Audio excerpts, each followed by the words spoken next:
Mage, Rogue, Warrior and Ranger. These are the new classes that we're going to be enhancing our Grounded 2 gameplay.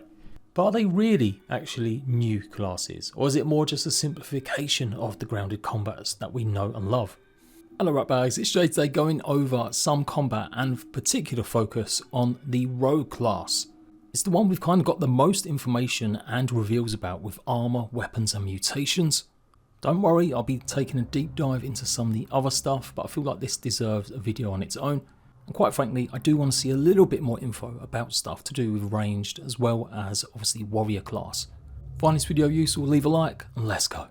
So combat is going to be pretty similar to Grounded 1. I don't think they're rewriting the complete script. You're still going to have a mixture of melee, obviously ranged and yep, brand new abilities with dual wielding.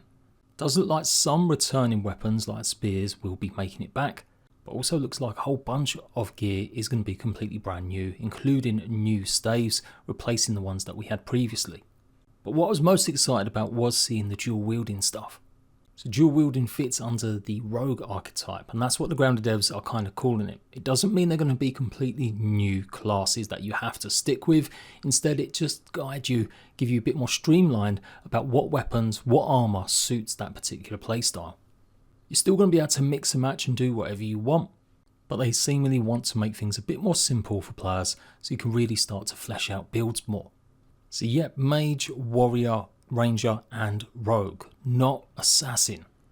I must admit I got a bit excited when I first saw the trailer because it showed to me that maybe stealth was going to be a viable option. Now I'm not normally a stealth player, but I like the idea of having a different kind of style altogether from the rest.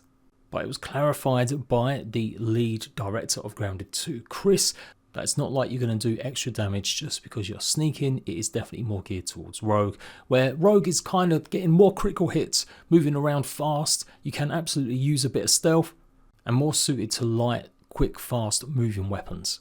But the clips we see of them seemingly creeping up on bugs and doing a one-hit kill remains to be seen if these are actually one-hit kind of kills because we're hitting a weak point, or they've reduced the health of these bugs to make it look a bit better for these shots. When we looked at the rogue archetype, we were like, we just have to have dual wielding. So those are actually orb weaver fangs that she's turned into her dual wielding dagger type, basically.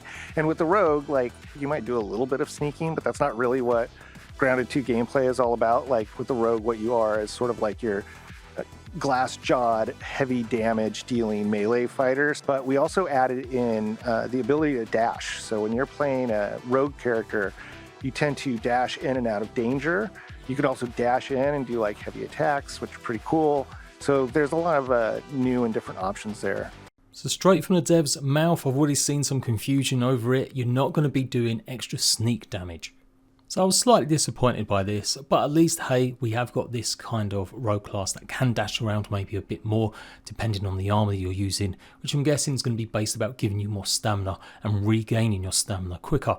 And if you're like, well, Jade, that's not too funny or different from the regular armors that we already know about in Grounded 1. Well, yeah, you're kind of correct. I think it's all about framing it so players really understand what armors do what job. That's why let's simplify maybe the UI, some of the mutations and descriptions to just basically tell people, choose this if you want this kind of playstyle. And you can always mix and match and have a hybrid of everything. And yeah, these guys may deal high damage when you're utilizing something like dual wielding or big regaining stamina, but it does probably mean that you're going to be a bit weak in terms of damage done to you. As Chris said, a glass cannon.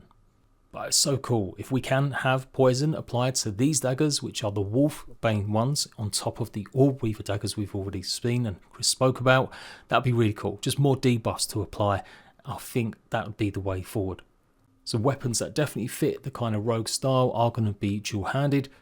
These Wolfbane fangs are going to be tier 3 and they'll do venom damage, and you can see how high the critical action is on it.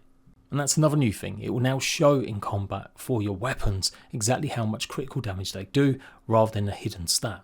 Previously we only ever had damage, stun and speed.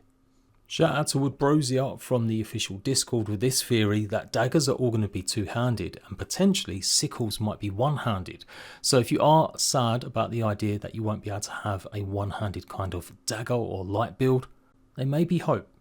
We haven't really seen any of the sickles. It does look like some of the other items we've seen with dual hand using are probably going to be more for the kind of broader class, which effectively is the unarmed combat. And yeah, there's also a chance that you still can craft, like I said, one-handed daggers, but use them with a shield, and then you've got to combine 2 daggers to go ahead and get the dual wielding rogue capabilities. The devs probably just wanted to maybe focus on showing what was new, but I guess we'll have to wait and see, because I could see there being a bit of kickback against not being able to hold just dagger in one hand. And how does it work if we're going to be going underwater? Are we going to be using the dagger still to go ahead and chop certain things?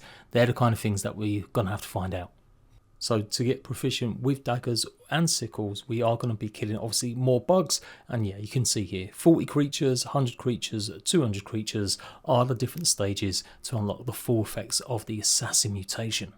So nothing drastically new from the first game, and likewise Trapper Peeper is making a return. I was kind of hoping they rework this, that we actually get more of a chance of getting gold cards or bugs, maybe when you kill a certain amount. After about 200 hours in my last playthrough, I've only just unlocked Gold Bombardier, and I've got a bunch more bugs that I haven't collected yet.